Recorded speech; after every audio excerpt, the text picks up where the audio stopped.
बहुत स्वागत है आपका उस कार्यक्रम में जिसका नाम है हे प्रभु आनंद दाता, और उसके एक और नए एपिसोड में हम आपका स्वागत करते हैं। अपनी प्रतिक्रियाएं, सुझाव, विचार हमें ज़रूर भेजें।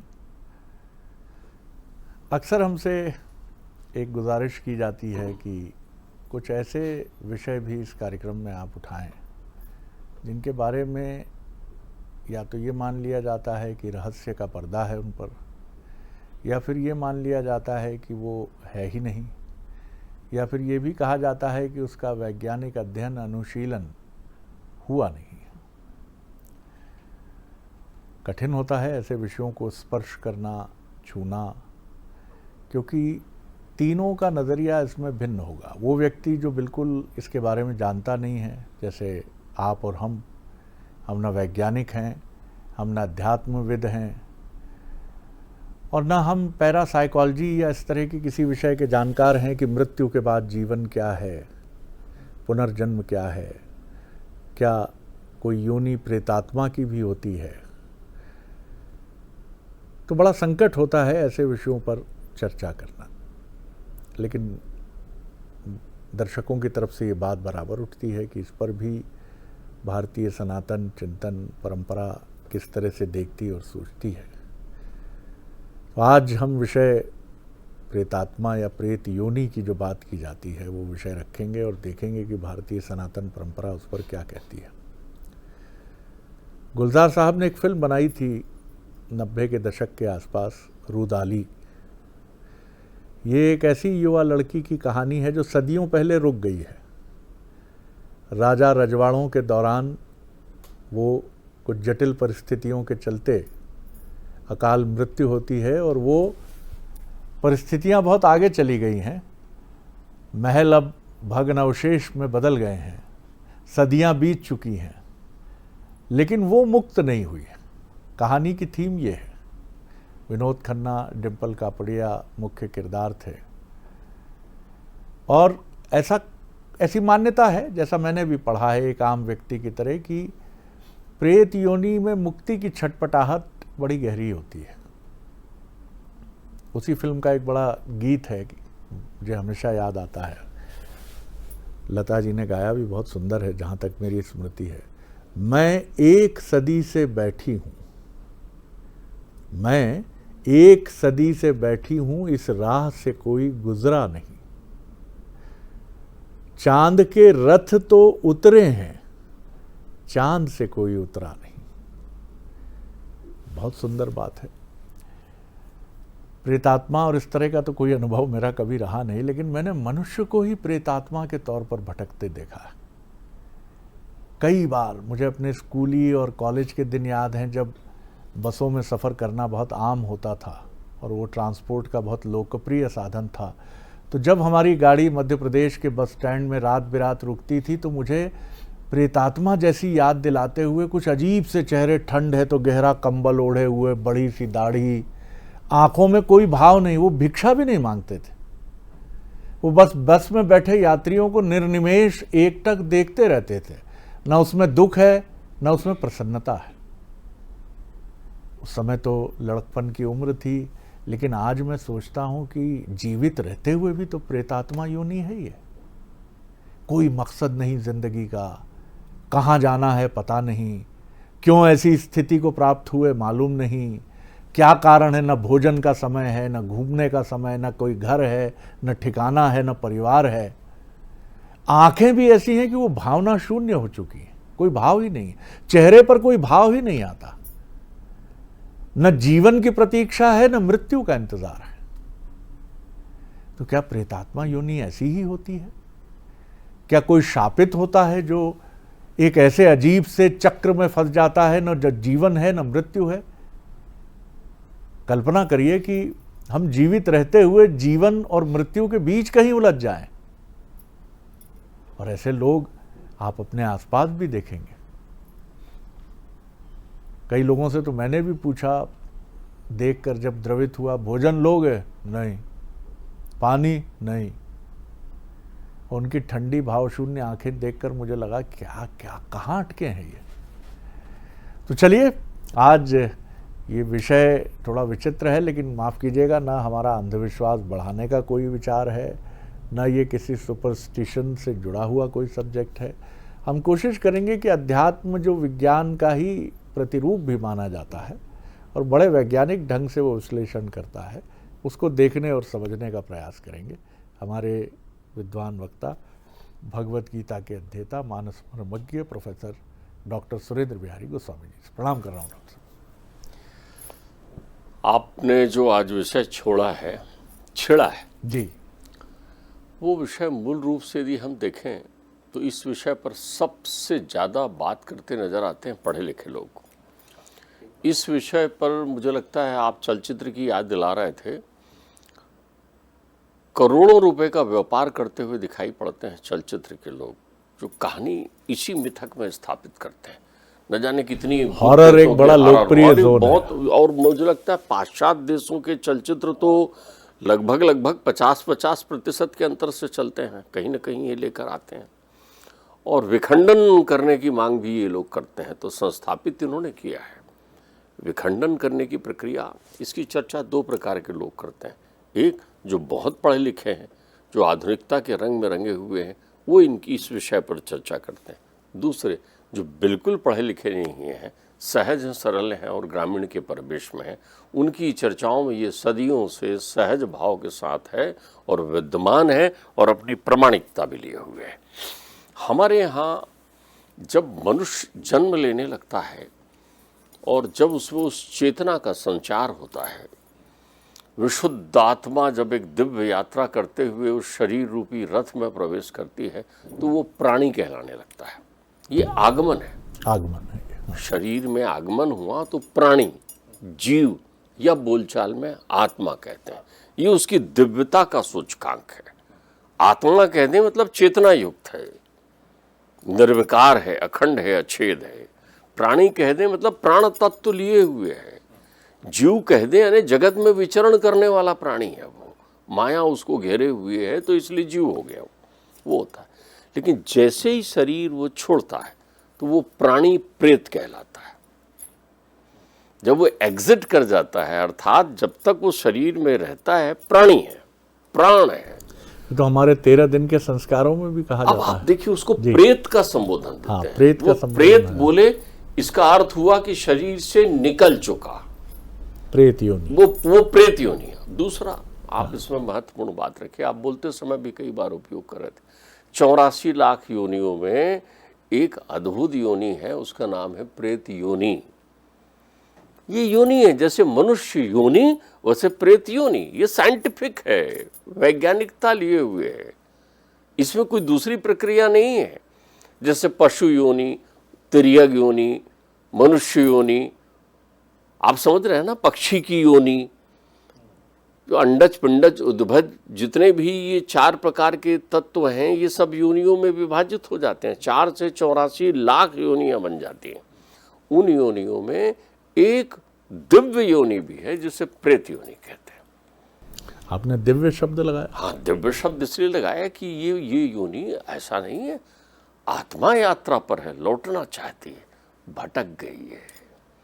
हमारे यहाँ जो, माफ कीजिएगा मैं आपको बीच में एकदम से बालक की तरह मन में कौन उठा, नहीं आपको आना चाहिए। हम लोग बचपन में और फिर हमने टीवी धारावाहिक में भी देखा, विक्रमादित्य की पीठ पे जो लदे रहते थे वो क्या थे? बेताल। देखिए, जैसे प्रेत योनि है तो इसमें जैसे मनुष्य योनि में तरह तरह के नाम हैं, वैसे हमारे यहाँ यक्ष, गंधर्व, राक्षस, प्रेत योनि के तो इतने सारे नाम हैं।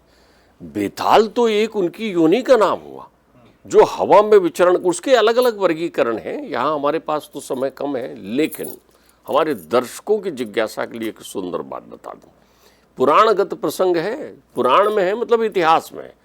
शिव जी की बारात में जब शिव जी का श्रृंगार देखा और विष्णु जी को अटखेली सूझी, तो विष्णु जी ने कहा, भाई जब वो प्रवेश करने को हुए हिमालय में, उन्होंने कहा भाई ऐसा कर लें, अपना अलग अलग दल बना लें, क्योंकि कोई नंदी पर बैल पर बैठे हुए, वो भी ढूंढे बैल पर जिसकी एक सींग ना हो या छोटी हो, और शिव जी का श्रृंगार सर्पों से, तो उनके जो वो और उनके साथ जो चल रहे थे, जितने प्रकार के भी सेवक चल रहे थे, नंदी चल रहे थे अपनी वेशभूषा में और पार्षदगण चल रहे थे, उनको देख करके, और इधर इंद्र विष्णु देवताओं का श्रृंगार देखकर विष्णु जी ने कहा अपने अपने समूह में चलो।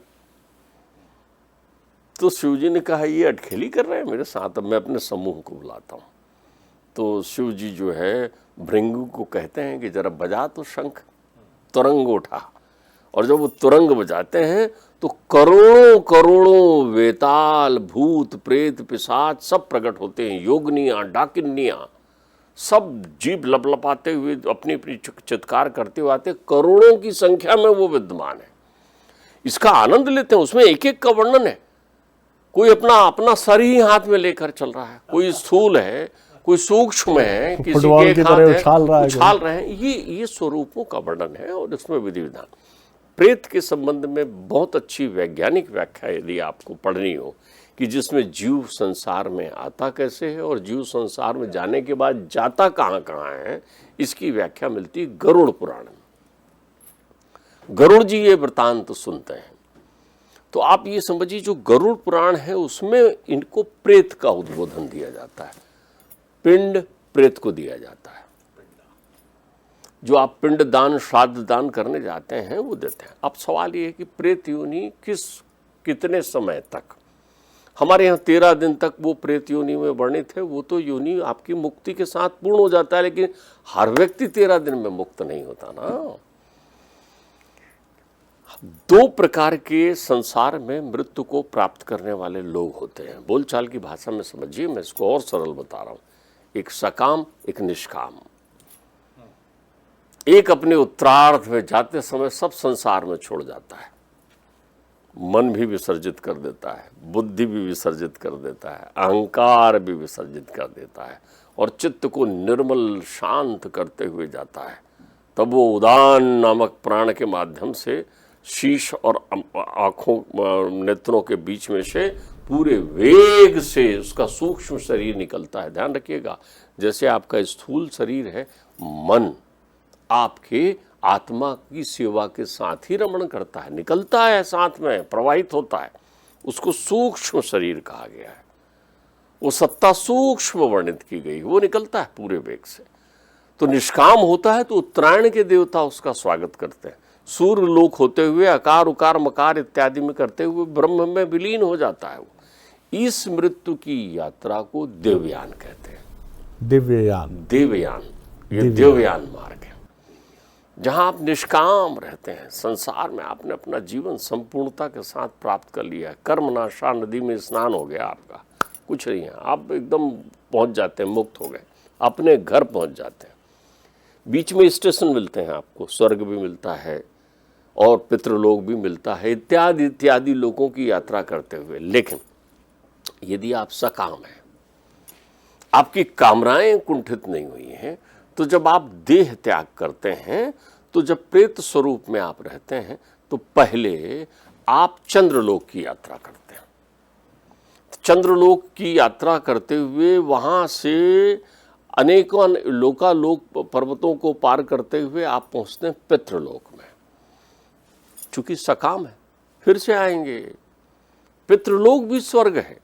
आप अपने पुण्य शुभाशुभ कर्मों का फल भोगने के बाद आप यहाँ आते हैं, इस यात्रा को कहते हैं पितृयान। बोलचाल में समझ लीजिए, 2 प्रकार के यान आते हैं, एक में देव लिखा रहता है, एक में पितृ लिखा रहता है। देवयान आपको मुकाम में ले जाता है, लेकिन तीसरी यात्रा ये वर्णित है जब आप भटक जाते हैं। जब आप भटक जाते हैं अर्थात आसक्ति का बंधन इतना तगड़ा होता है कि आप अधर्म में रह जाते हैं, उस योनि को प्रेत योनि कहते हैं। कुछ काल तक आप उस योनि में भटकते हैं, वो कुछ काल सदी भी हो सकता है, युग भी हो सकता है। तो आपका जन्म ही उस योनि में भोग के लिए, ये भोग योनि है। आपको इसमें भूख प्यास लगती है, लेकिन भूख और प्यास तृप्त नहीं होती, क्योंकि आपके पास 4 तत्व हैं, 5वां नहीं, महतत्व है ही नहीं, पृथ्वी है ही नहीं, स्पर्श है ही नहीं आपके पास। आप तब देखते सुनते समझते सब हैं, आपको प्यास भी लगती है, लेकिन आपका कंठ सूखा हुआ रहता है, आप तृप्त नहीं हो सकते। तो ऐसी स्थिति में उस सूक्ष्मता में आपका सूक्ष्म शरीर विचरण करता रहता है, इसके बड़े सुंदर और लौकिक उदाहरण हैं, प्रायोगिक हैं। ऐसे लोग चूंकि अधर्म होते हैं, श्रीमद् भागवत में धुंधकारी की व्याख्या की गई है। वो अपने भाई के आने पर अपनी उपस्थिति दर्ज कराता है, कुत्तों के माध्यम से, जानवरों के माध्यम से। चूंकि वो शून्यता है, वायु है, तो उसमें बुद्धि है, तो जिस योग से संयोग मिलता है वहीं पहुंच जाता है। एक बहुत दुबले पतले आदमी ने क्रोधाग्नि में अपने से 10 गुना बड़े व्यक्ति को की हत्या कर दी, या उसकी पिटाई कर दी, या उसको 10 लोग मिलकर नहीं पकड़ पा रहे हैं दुबले पतले आदमी को। लेकिन हर समय नहीं, उस समय जब वो उस वेग में आ चुका है। लोग कहते हैं भाव भर गया है, ये वेग है, वो वायु हैं, वो झोंके हैं, वो अपना प्रमाण देते हैं इस रूप में। तो वो कहते हैं गोकर्ण जी, कौन है भाई, कौन ऐसे स्वप्न की तरह? प्रेत अंधेरे में आपकी परछाई है। घुप अंधेरा हो तो वहां आपकी परछाई कहां से आएगी? प्रकाश कुछ भी नहीं है। तो अंधेरे में जो आपका भास है, जिसको आप कहते हो हाथ को हाथ नहीं सूझ रहा है, वहां यदि सूझ जाए आपको हाथ, तो इसीलिए एक जो शब्द है अंधविश्वास, इसके 2 अर्थ। एक, आंख बंद करके किसी पर विश्वास नहीं करो। एक, अंध का अर्थ होता है अंधेरा, अंधेरे पर विश्वास मत करो, क्योंकि आप उजाले के मुसाफिर हो। वो अंधेरा आपको कहीं से प्रतिलोमता नहीं दे सकता। तो प्रेत जो है सजीव व्यक्ति की तुलना में बहुत दुर्बल होते हैं, वो आपका कुछ नहीं कर सकते। ये तो कलाकृतियां आपने इन्हीं पुराणों के माध्यम से निकाल ली है, दांत वाला, बिना दांत वाला, आड़ा तिरछा, ये आप अपनी परिकल्पनाओं में बनाते रहते हैं। लेकिन इसके कुछ यथार्थ प्रमाण हैं जो आपको लौकिक रूप से भी अपनी अनुभूति दे सकते हैं। 2 लोगों को, या जो बहुत विशुद्ध विज्ञान प्रकार के लोग हों, उनको इसकी अनुभूति हो सकती है। ये जो बिल्कुल निर्विकार हों, सहज हों, उनको इनकी अनुभूति होती है। सहज होने का अर्थ अशिक्षित होना ही नहीं है। सहज होने का अर्थ आपके मन में कोई विकार नहीं है, तो आपको इनकी अनुभूति हो जाएगी। इसके बड़े सुंदर धुंधकारी का वर्णन आता है। तब भी वो कहते हैं इसको कोई आधार नहीं था, तो वो एक बांस में बैठ गया और उस पुराण के प्रभाव से वो अपने स्वरूप को प्राप्त हो गया। फिर उस योनि से मुक्त होकर देवयान के लिए पथिक हो गया, दिव्य देव योनि धारण कर लेता है वो धुंधकारी। वर्णन है हमारे यहाँ इन चीज़ों का, अलग अलग चीज़ों में। अब आप देखिए 500 साल पहले तुलसी हुए आपके यहाँ। तुलसी जिस वृक्ष में रोज जल डाल आया करते थे, बचा हुआ अवशिष्ट जल जो लेके जाते थे उसको डाल देते थे एक जगह पेड़ में, उसी सूखे वृक्ष में वो प्रेत निवास करता था। आधार चाहिए उसको रहने के लिए, तो नित्य उनके जलार्पण से प्रेत को तृप्ति मिल जाती है। संत है तुलसी। तो एक दिन प्रकट होते हैं वो तुलसी के सामने, ध्यान रखिएगा। अब उनका प्रकट होना एक भास तंत्र होता है। वही उनको, देखो चोर जानता है पुलिस कहाँ होगी, चोर जानता है पुलिस कहाँ होगी, तो वो जो प्रेत है वो हनुमान जी का पता बताते हैं कि भैया वो चित्रकूट में मिलते हैं, आपने मुझे मुक्त किया है तो मैं आपको ये बता रहा हूं। ये सप्रमाण कथा में है। तुलसी के जीवन में ये वृतांत सुनिश्चित तौर पर है। लेकिन ये भी बड़ा विरोधाभास है कि प्रेत हनुमान जी के बारे में बता रहा है। आप एक बात समझिए, नासय रोग हरे सब पीरा, उसके पीछे एक कारण होता है। आप एक बात ध्यान रखिए, जो भी पराशक्ता है जो आपकी आंखों से नहीं दिख सकता, उसे सारी पराशक्ता दिखाई पड़ती है, सारी पराशक्ति उसके सामने दिव्य, लेकिन उसका वो अनुभूति या स्पर्श नहीं कर सकते। आपके सामने से एक अत्यंत पराक्रमी राजा गुजर रहे हैं, आप समझ लीजिए मंत्री गुजर रहे हैं, तो आप उनको देख सकते हैं ना, ये मंत्री जी जा रहे हैं, लेकिन मिलने का अपॉइंटमेंट नहीं है ना आपके पास में। ठीक बात है, आप समझ रहे हैं ना मेरी बात। मिलने का अपॉइंटमेंट। एक चोर भी छुप कर देख रहा है कि पुलिस वाले चले जा रहे हैं, लेकिन वो उनसे जाके थोड़ी बोल सकता है कि साहब मैं हूँ, उनसे दूरी रहेगा ना वो छुपा हुआ, तो वो क्यों नहीं जानेगा आता पता। वो दिव्यता के साथ सारी चीज़ें जो दृश्यमान नहीं है उनसे परिचित होते हैं। तो वहाँ भी ये प्रेत योनि की प्रक्रियाएं वर्णित होती हैं। प्रेत योनि की प्रक्रियाओं में यदि आप बहुत अच्छा जानना चाहते हैं तो आपको सुदूर बीहड़ ग्रामीण क्षेत्रों की यात्रा करना चाहिए। आपको यदि रुचि, सबसे पहली बात तो आप ये समझ लें कि आप पंच तत्व के बने हुए हैं, धरा आपके साथ है, ये कभी आपका अहित नहीं करते, ये अपनी अनुभूति देते हैं। ये अनुभूति किसमें से देंगे? ऊर्जा के माध्यम से देंगे। जहां इनकी उपस्थिति हो जाती है, ऊर्जा जो है अपनी नियमितता से विरुद्ध हो जाता है। उसी से तो स्टोरी बना लेते हैं, लिखा हुआ है हमारे यहाँ गरुड़ पुराण में, तो उससे स्टोरी बनाते क्या है, लाइट जल बुझ रही है, चिक चिक की आवाज़ें आ रही है, ये सब ये सीन आप उन्हीं वहीं कथानक से लेकर आते हैं, वही प्रक्रिया करते हैं। यहाँ ये आभास देते हैं। जल तरंगों के बीच एक अपनी महतारी की अस्थियों को प्रवाहित कर रहा था। उस संगम में बहुत ज़्यादा गहराई नहीं थी, अकेला था। अचानक लगा कि किसी ने उसके हाथ को स्पर्श करके पकड़ लिया है। उसको महसूस हुआ कि कहीं ये मेरी माँ का हाथ तो नहीं है। वो बाहर ऐसा अपने आप को निकाला डुबकी से, चारों तरफ देखता है, वहां कोई नहीं था। उसने अपनी इस अनुभूति को इससे जोड़ लिया कि माँ जाते जाते मुझे स्पर्श कर गई। तो ये अनुभूतियां आपको जो देखना है, जिनमें प्रत्यक्षता भी देखेंगे।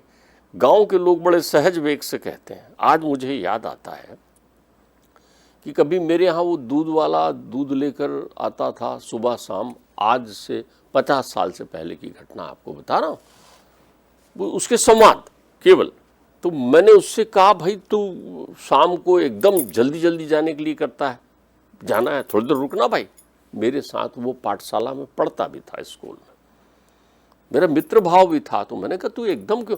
अरे बोले भाई वहाँ वो जंगल पड़ता है, अंधेरा हो जाता है तो मुझे जल्दी निकलना पड़ता है। तो मैंने कहा जंगल में कौन हमारे यहाँ शेर है जो तो डर के निकलता है? अरे उनने कहा नहीं नहीं साहब, वो उसका दामाद वहाँ खड़ा रहता है बड़ी मांगने के लिए। तो मैंने कहा किसका दामाद खड़ा रहता है बड़ी मांगने? बोले फलाने का दामाद खड़ा रहता है, वो फांसी लगाकर वहीं कहीं जंगल में मर गया होगा। तो बोले मुझसे बड़ी मांगते खड़ा रहता है। मैंने कहा क्या तुझसे केवल मांगते हैं? बोले नहीं नहीं, हम लोग कितने लोग वहाँ से आने जाने वालों से वो बड़ी मांगता है। मैंने कहा तूने उसको देखा है? अरे बोले देखा है साहब, अच्छे से देखा है। मैंने कहा कैसा दिखता है? बोले काला काला। अब मैंने समझ गया, मुझे लगा ये कोई स्टोरी मुझे सुना रहा है। लेकिन उस क्षेत्र में जाने वाले लोगों में से उस काल में जब मेरी उम्र 12-13 साल थी, अगर मैंने 20 लोगों से बात की तो 20 ही लोगों ने इस बात को कहा कि हाँ हमें वहाँ कोई मिलता है। ये जो अंधेरे में परछाई का एहसास है वो आपको अनुभूतियाँ दे जाते हैं। दूसरे रूप में इस योनि के विद्यमानता का सबसे सुंदर प्रतीक है आपकी मना स्थिति। यानी ये आपको नकारात्मक बनाते हैं। नकारात्मक बनाना, जब आप बहुत चिड़चिड़ाते हैं, जब आप बहुत क्रोध में रहते हैं, जब आप अनावश्यक घर में आपको एक दबा हुआ सा वातावरण लगे, जब आपको बहुत सुस्ती और बहुत खाने की इच्छा होते रहे, तब इनकी विद्यमानता, इस योनि की विद्यमानता आपके परिवेश में होने की संभावना रहती है। डॉक्टर साहब ने आज संकेतों में बहुत बातें कही हैं। एक बात जो उनकी समझ लीजिए कि अंधेरे में जब घुप अंधेरा है, कुछ नहीं दिखता है, बहुत गहरी बात है। तो हमारा मन ही बहुत सारी चीज़ों की कल्पना गढ़ लेता है। और जो बात उन्होंने कही है, और मुझे आश्चर्य है कि पैरासाइकोलॉजी या घोस्ट और हॉन्टिंग प्लेसेस की जांच करने वाले जो तथाकथित एक्सपर्ट्स हैं, जो भारत में भी हैं, वो भी यही कहते हैं कि एनर्जी साइकिल फील होती है जो एबनॉर्मल होती है। आप जाएंगे, जितना भी जो थ्योरी जितनी मैंने पढ़ी है वो ये कहती है कि ऐतिहासिक स्थलों में, किलों में, पुराने डाक बंगलों में जहाँ ऐसी मान्यता है या ऐसा कहा जाता है, ऐसा विश्वास है कि यहाँ कुछ है, तो वहाँ और कुछ नहीं मिलता। ये सब कपोल कल्पित कई बार कथाएं हैं कि हमने घोड़ा देखा, उस पर बैठा हुआ व्यक्ति देखा। वहाँ सिर्फ एक ठंडी सी लहर महसूस होती है। बाहर गर्मी है, आप वहाँ गए, लेकिन एक ठंडी सी लहर आपके शरीर में दौड़ जाएगी, यानी वहाँ कुछ अलग तरह की ऊर्जा है। हाँ, लेकिन अगर आपको ये बता दिया जाए, और आप भले ही कितने ही वैज्ञानिक क्यों ना हो, एक बिल्ली भी गिलास गिरा दे तो आपके मन में शंका तो आ जाती है। तो ये ना नुकसान पहुंचा सकती है ऐसी शक्ति, ये भी डॉक्टर साहब की बात बिल्कुल सही है। दुनिया में प्रतिदिन न जाने कितने लोग कितनी निर्ममता से और क्रूरता से मारे जाते हैं। हालांकि कुछ स्थानों पर ऐसी गाथाएं मिलेंगी आपको कि वो लोग भटक रहे हैं, लेकिन ये प्रश्न हमेशा पूछा जाता है कि इतनी क्रूरता, निर्ममता से मारे जाने के बाद ये लोग अपने हत्यारों से बदला नहीं लेते हैं? जबकि सिनेमा में, उपन्यास में ऐसी अनेक कहानियां हैं प्रेतात्मा ने बदला लिया। कुछ ऐसी गाथाएं भी ज़रूर हैं कि प्रेतात्मा ने, अभी अभी कुछ दिन पहले ऐसी एक घटना हैदराबाद से सामने आई थी कि एक परिवार में प्रेमिका की हत्या कर दी गई, मारने वाला भी मर चुका है, लेकिन अचानक परिवार को सपने आने लगे, ये खूब खबरें छपी सब तरफ, और उसी लड़की के सपने आने लगे जिसकी कथित रूप से हत्या हुई थी, और वो लड़की ये कहने लगी मुझे मारा गया है और मारने में किसी ने सहयोग भी दिया है। और जब पकड़ा गया, जो आरोपी था, जो मर चुका था, उसका भाई भी पकड़ा गया, तो उसने कबूला कि हाँ, और वो परिवार ये मान रहा था कि वही लड़की आके हम सबको परेशान कर रही है। सब मान्यताएं हैं, इसमें उलझने की ज़रूरत नहीं है। अनुभव एक बहुत बड़ी चीज़ है, जो भी आपका अनुभव है वही सत्य है, और बाकी गरुड़ पुराण है, प्रेत योनि का उल्लेख सनातन परंपरा में, और जैसा डॉक्टर साहब ने हमें बताया कि एक प्रेत जो तुलसीदास जी के लौटने पर उनके जो जल बचता था उनके लोटे में, जब वो अपनी दैनंदिन क्रिया से लौटते थे, वो एक पेड़ में वो जल छोड़ देते थे, तो वो उससे ही तृप्त हुआ, और उसी ने बताया हनुमान जी। जबकि कहा यह जाता है भूत प्रेत निकट नहीं आवे, महावीर जब नाम सुनावे। तो ये अपने आप में बताता है कि बहुत सारे इसमें मिथ्या भ्रम आडंबर जुड़ते चले गए। एक फेज है, शायद वो हो सकता है, कल विज्ञान भी इसको प्रमाणित करे, लेकिन वो फेज ऐसा है कि ना हम उसमें हस्तक्षेप कर सकते हैं, ना वो हम में हस्तक्षेप कर सकता है। एक प्रक्रिया है, जैसे जीवन पर हमारा नियंत्रण है, जब तक हम जीवित हैं मेहनत कर सकते हैं, लेकिन एक समय के बाद हमारा नियंत्रण उस पर भी नहीं रहता। 80 साल के बाद हम अपने रुग्ण हार्ट को खुद से ठीक नहीं कर सकते, डॉक्टर भी बहुत प्रयास करेगा, तो कुछ चीज़ों में हमारा नियंत्रण छूट जाता है। तो ये भी एक ऐसी प्रक्रिया है कि क्या वहाँ क्या होता होगा। बहुत सारे अनुमान हैं, बहुत सारी बातें हैं, लेकिन ये ज़रूर है कि पुराणगत दृष्टि से, सनातन दृष्टि से भी देखें तो उल्लेख मिलते हैं। और आधुनिक पैरासाइकोलॉजी या पैरासाइकोलॉजिस्ट जो हैं वो भी ये कहते हैं कि एक एनर्जी है, लेकिन ना वो आपको डिस्टर्ब कर सकती है, ना आप उसको कर सकते हैं। आपकी परिकल्पनाएं, आपका डर, आपकी चिंता नाना प्रकार की छवियां ग्रहण कर सकता है, ये उससे अधिक कुछ नहीं है। प्रणाम कर रहा हूँ डॉक्टर साहब। अगले एपिसोड में एक और विषय लेकर उपस्थित होंगे। प्रणाम।